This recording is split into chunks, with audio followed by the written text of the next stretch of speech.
Hello everyone. The political scenario या जो राजनीतिक गतिविधियां इस समय महाराष्ट्र में चल रही हैं उसको देखते हुए we thought that a video on the anti defection law in India would be useful from the point of view of your examinations and for those of you who generally would like to know what happens in such scenarios. तो इस चीज़ को ध्यान में रखते हुए ये video आपको schedule 10 भारतीय संविधान के बारे में बताएगा, जिसमें कि डिफेक्शन को लेकर डिस्क्वालिफिकेशन किन किन वजहों से होता है उसके बारे में बताया गया है। और इसके अलावा हम लोग कुछ और चीज़ें डिस्कस करेंगे कि किस तरह over a period of time India में जो मल्टी पार्टी पॉलिटिक्स है वो कैसे इवॉल्व हुई है और कैसे उसमें एक ज़माने में सिंगल पार्टी डोमिनेंस था, फिर बहुत सारी parties I, but it was a gradual process in terms of transition, क्योंकि बहुत लंबे समय तक कई पार्टी होने के बावजूद एक ही पार्टी की सरकार ज़्यादातर नेशनल और स्टेट लेवल्स पे पाई जाती थी। और उसके कुछ समय बाद जो है कोलिशन पार्टी पॉलिटिक्स और कोलिशन गवर्नमेंट्स फॉर्म हुई, और अब जो भी चीज़ें होती हैं उनको भी हम देखेंगे।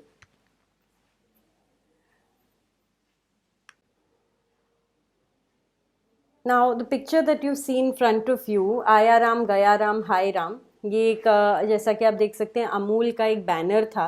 और ये वाकया जो है 1967 का है। और इसके बारे में you can read more about it from the political science textbook for class 12th of the NCERT. The book is called politics in India since independence.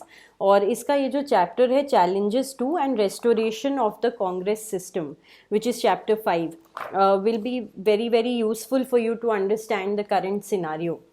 और जैसा कि आप इसमें देख सकते हैं, दिखा रहे हैं कि कुछ लेजिस्लेटर्स हैं, कुछ इधर जा रहे हैं, कुछ उधर जा रहे हैं। अब ये आया राम गया राम का कहानी कुछ ऐसा जाता है कि बेसिकली गया लाल नाम के एक एमएलए थे हरियाणा के, जिन्होंने 1967 में अपनी पार्टी 15 दिन में यानी एक फोर्टनाइट में 3 बार बदली। तो पहले कांग्रेस से यूनाइटेड फ्रंट, उसके बाद वापस से कांग्रेस, और फिर 9 घंटों के भीतर वापस यूनाइटेड फ्रंट। और कहा जाता है कि जब गयालाल ने अपना intention to quit the united front और वापस कांग्रेस ज्वाइन करने का इंटेंशन डिक्लेयर किया, तो जो कांग्रेस लीडर राव बीरेंद्र सिंह थे वो उन्हें चंडीगढ़ प्रेस लेके आए और उन्होंने ये डिक्लेयर किया कि गया राम अब हो गए हैं आया Ram.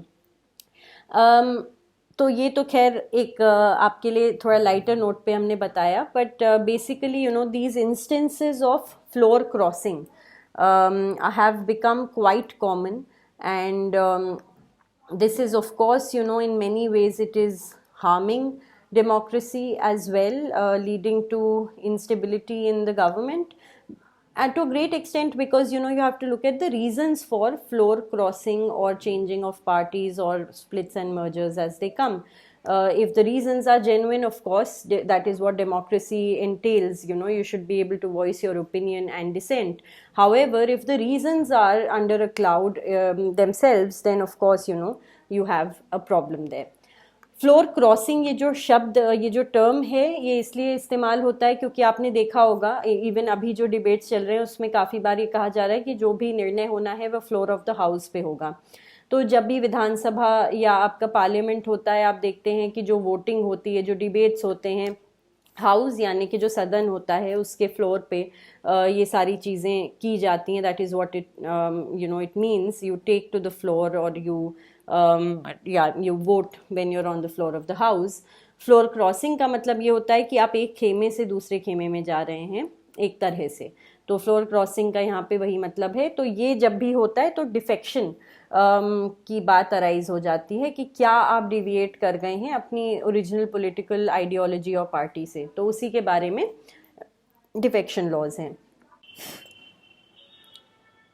Now, coming to the evolving phenomena in party politics, the first thing that we do need to remember is that for the longest time, there was a single party dominance in India, that being of the Congress, and post independence, whether at the national level or at the state level, the governments that used to be formed were headed invariably by the Congress party. Of course, this is not to say that there were not other parties that were coming. So we did have a multi-party system, and gradually more and more parties kept getting added.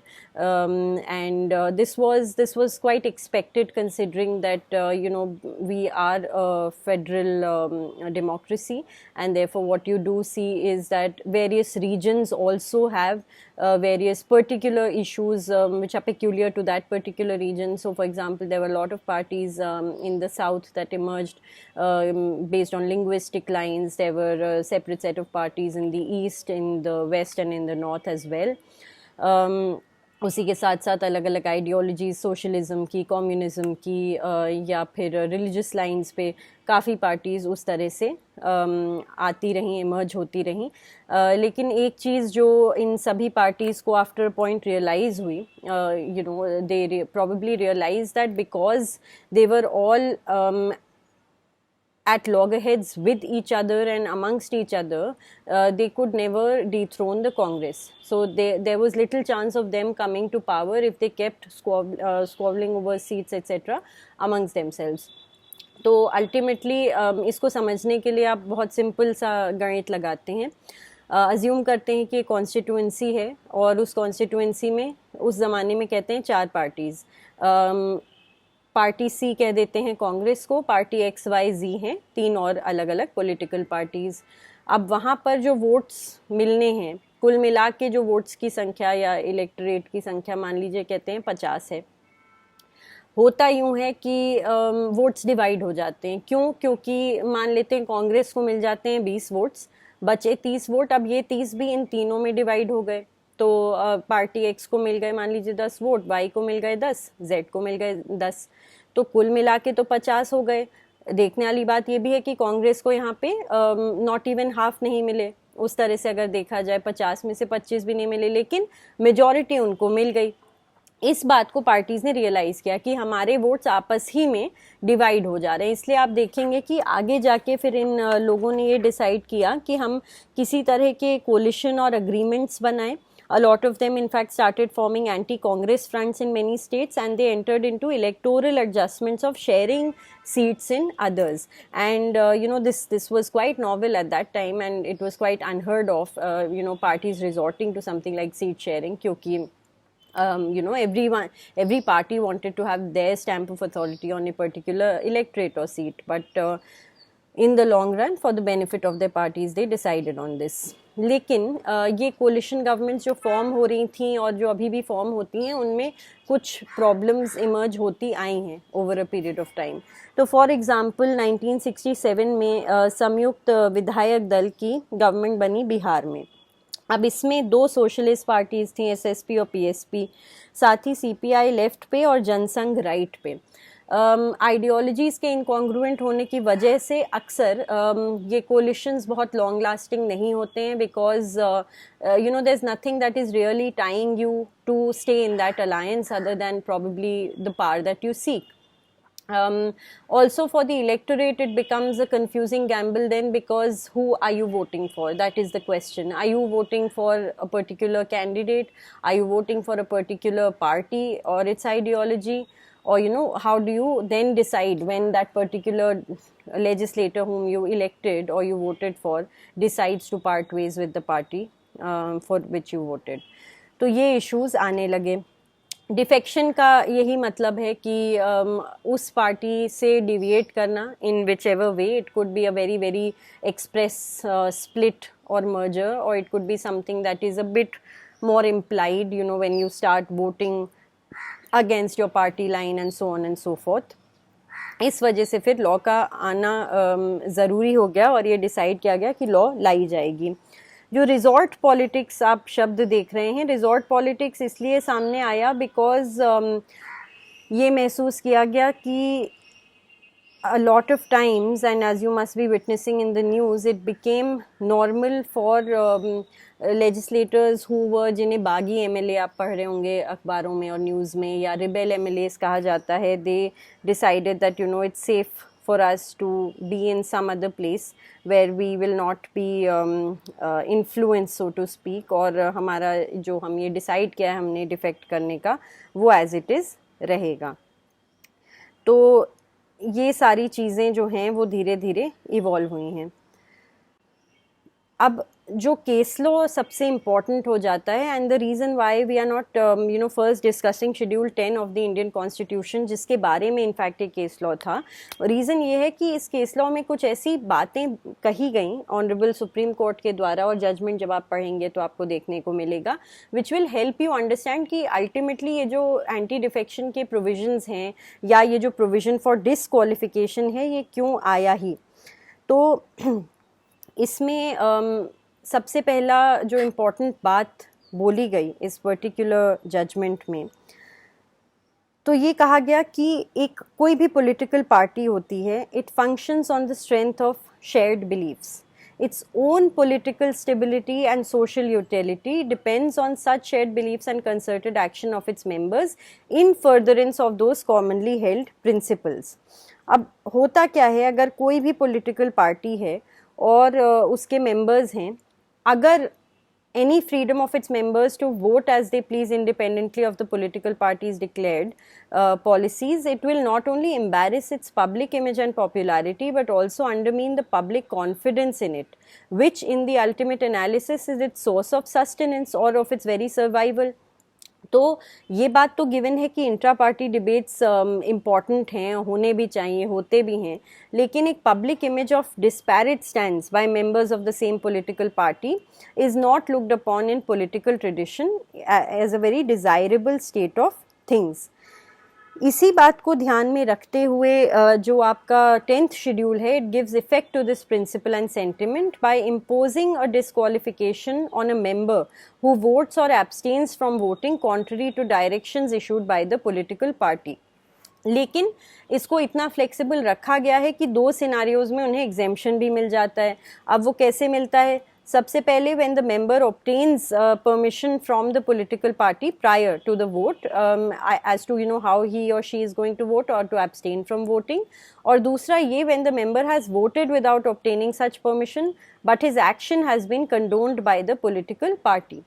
तो यहाँ पे supreme court ने ये देखा कि जो constitutionality है, जो लोग ये कह रहे थे कि नहीं भाई डिफेक्शन लॉ गलत है अपने आप में because it is curtailing the freedom of speech and expression of these legislators, उसके लिए कोर्ट ने ये कहा कि आपको ये भी ध्यान में रखना है कि ये जो पूरा डेमोक्रेसी का सिस्टम है, जो पॉलिटिकल पार्टीज़ का सिस्टम है, वो बना ही क्यों है. And of course, this is very, very important when you look at it from the perspective of a voter also. As a voter, if you ask yourself when you go to vote, there are plenty of things that you see. Sometimes you just look at the symbol of a party and you vote for it. Sometimes you don't even know who the candidate representing the party in that particular constituency is. Of course, that's not how it should be. You should always be a very well-aware voter. But I'm just talking about the way things normally, practically happen. तो कभी कभी ये होता है, कभी कभी yes आप genuinely उस कैंडिडेट के काम से खुश होकर या उम्मीद रखकर उन्हें वोट करते हैं. और मेन अल्टीमेट जो कल्मिनेशन होता है, देखिए इलेक्शन का, वो जब सरकार बननी होती है तो वो यही तो होता है कि एक मेजॉरिटी ऑफ वोट्स मिलें ताकि उस पर्टिकुलर पार्टी की सरकार या उस पर्टिकुलर आइडियोलॉजी की सरकार बन जाए. तो इसी बातों को ध्यान में रखते हुए ये होल्ड किया गया कि yes of course the individual agency of those members of political parties is important, but what is also important is the sanctity and integrity of the political party itself. And therefore this particular schedule 10 of the constitution was upheld.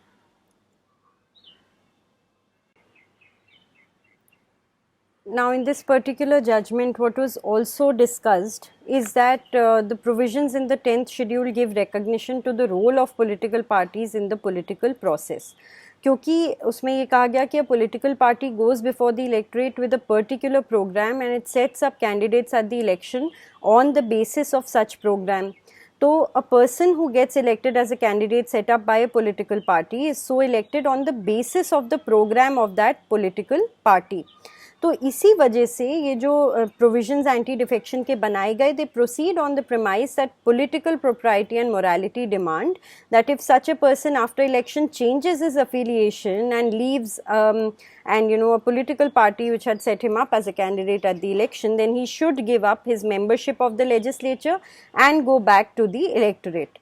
The same yardstick is applied to a person who is elected as an independent candidate and wishes to join a political party after the election.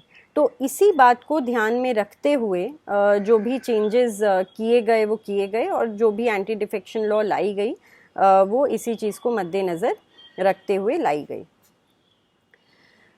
अब इस judgement में फिर British political system नाम के work में Rodney Brazier के opinion को भी बताया गया, in which the author had said that an elected member who is seriously unrepresentative of the general constituency opinion या whose personal behaviour falls below standards acceptable to his constituents comments that what is needed is some additional device to ensure that a member pays heed to constituents views, और उन्होंने इसको recalling the representative device बोला।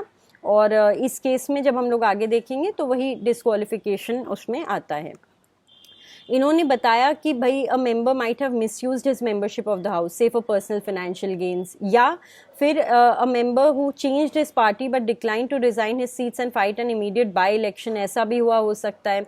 तो it is not unreasonable to expect a member who crosses the floor of the house or who joins a new party to resubmit himself quickly to the electors who had returned him in different colors। कहने का मतलब यही है कि अगर मैंने आपको vote किया ये समझ के कि आप एक पर्टिकुलर पार्टी और आइडियोलॉजी को रिप्रेजेंट कर रहे हैं, और कल को आप जाके उस पार्टी से हट के आप कहते हैं नहीं हम दूसरी पार्टी के सदस्य हैं, तो ये जाहिर सी बात है। और कोर्ट ने कहा इसमें कुछ अनरीजनेबल नहीं है। इस वर्क में भी ये कहा गया कि हम एक्सपेक्ट करें कि आप फ्लोर ऑफ द हाउस पे जाके और दोबारा अपने आप को इलेक्शन के लिए खड़ा करें, you should you basically be contesting a fresh, ये चीज़ इसमें कही गई।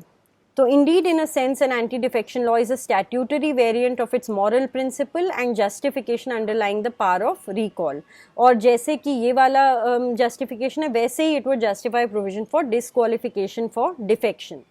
Unprincipled defection is a political and social evil which is perceived as such by the legislature।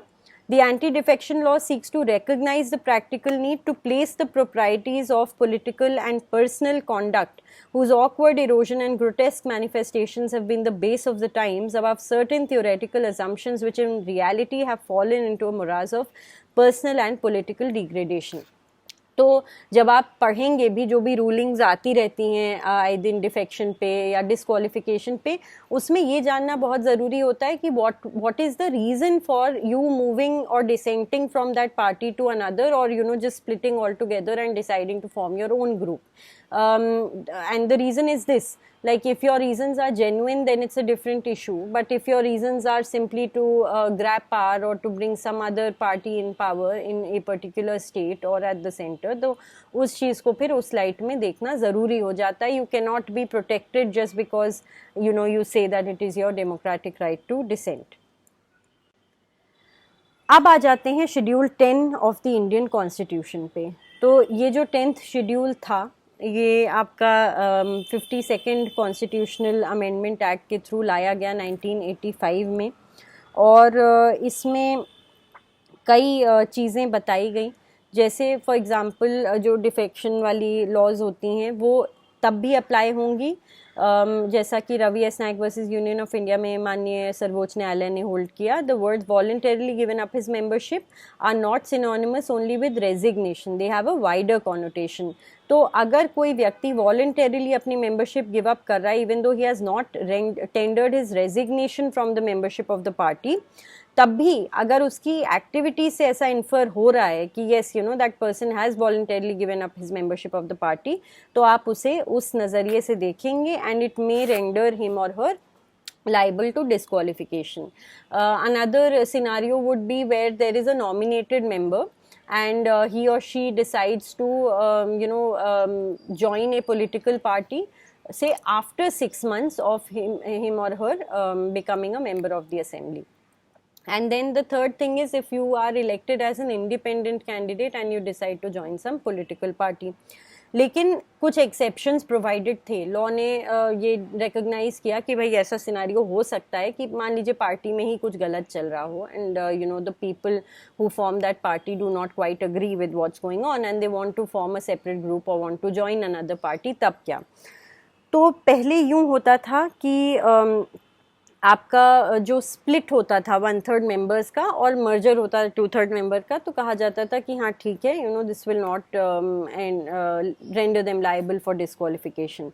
लेकिन 91st कॉन्स्टिट्यूशन अमेंडमेंट जो आया, उसमें ये कहा गया, and this bill was actually proposed by a committee led by Dr. Pranab Mukherjee, who noted that the exception granted by allowing a split, which was stated in paragraph 3 of the schedule, was being extensively abused, क्योंकि बहुत सारे divisions हुए जा रहे थे several political parties में।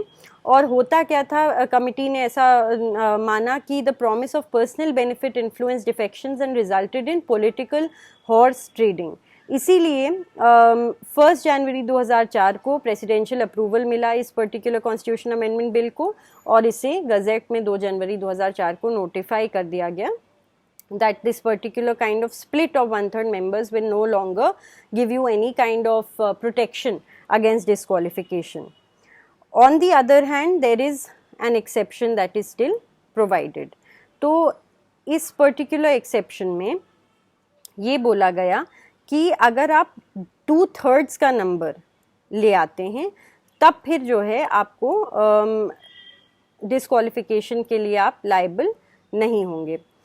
तो कहने का मतलब ये है कि the anti defection law will not apply if the number of MLAs who leave a political party constitute 2/3 of the party strength in the legislature. These MLAs can merge with another party और become a separate group in the legislature. अब इसकी understanding थोड़ी सी फ़र्क है। फ़र्क इसलिए है because कुछ का मानना ये है कि यहाँ पे जिस मर्जर की हम बात कर रहे हैं, there should be a merger in the original political party itself. Whereas there is another school of thought, and in fact some decisions also that have been given by particular courts and speakers, which say that नहीं, ये जो particular merger है यहाँ पे केवल इस बात की बात हो रही है कि 2/3 of members of that party जो हैं वो अपना अलग हट गए हैं, and now they are either they are free to form their own group और they will join some other group, जैसे भी। तो इस चीज़ को लेकर कन्फ्यूजन बना हुआ है। लेकिन 2/3 का नंबर जो है वो 1/3 से ज़्यादा है, और यही माना गया कि भाई अगर कम से कम देखिए 2/3 तक बात आए तब तो we will entertain any such thing, otherwise there is no point in even entertaining such a development.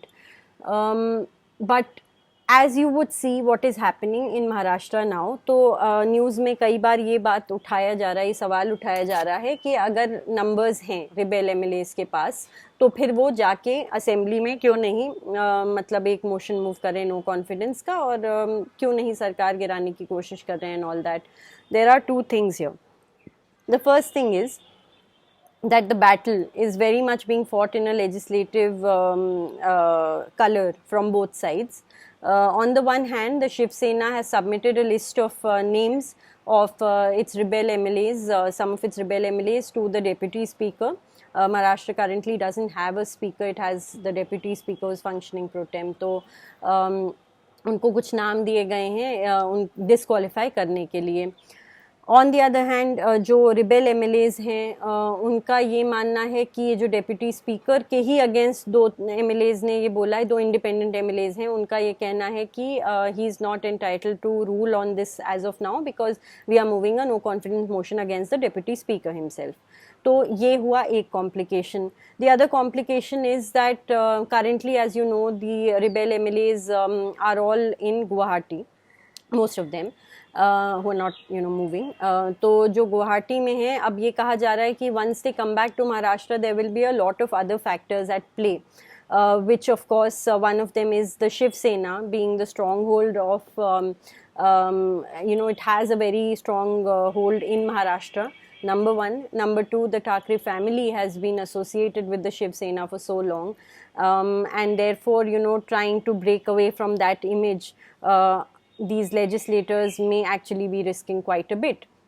तो ये सारे एप्रीहेंशंस भी अभी प्ले में हैं कि वहाँ वापस जाके क्या होता है। शायद अभी स्क्रीन्स पर 40 या 30 का स्ट्रेंथ दिख रहा है, वापस जाके द नंबर्स में change, so no one knows what's going to happen in the long run.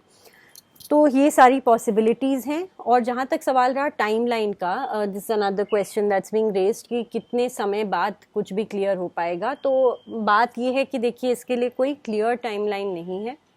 हालांकि the honourable supreme court has said that any such issue of disqualification etc should be decided within a reasonable time. लेकिन ऐसा देखा गया है कि sometimes depending on how the situation is, what the political leanings are etc, sometimes these decisions are taken in a jiffy and sometimes they take months on end, so much so that the people who are wanting to enjoy whatever benefits they're getting out of their dissent or staying in that party, they continue to enjoy them until the time that it no longer matters. तो ये सारे कुछ issues हैं. अब इसी चीज़ को solve करने के लिए कुछ solutions we are posing before you. Of course you are free also to think about plausible solutions and write them in the comments, and this is a very good brainstorming move. और ये ज़रूरी है क्योंकि आपके exam के लिए भी ये ज़रूरी नहीं है कि आप कंट्रोवर्सी पे ध्यान दें, जितना ये ज़रूरी है कि आप एक प्रॉब्लम सॉल्वर बने.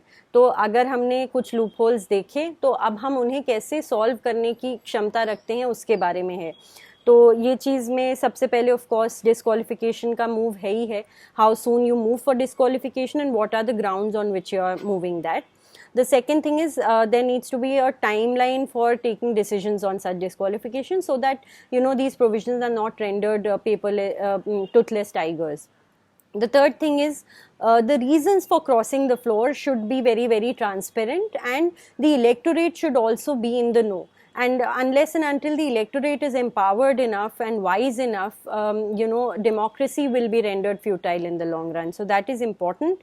Of course, there also needs to be an end to corruption in politics. Right, so thank you for your attention. Hopefully this video was useful for you. इसको लेकर आपके अगर और भी कोई queries हैं आप उनको comment section में लिखें और हमें बताएं. Subscribe तो ज़रूर करें और we will try to solve them. Until then, happy learning, happy studying and stay healthy, stay safe.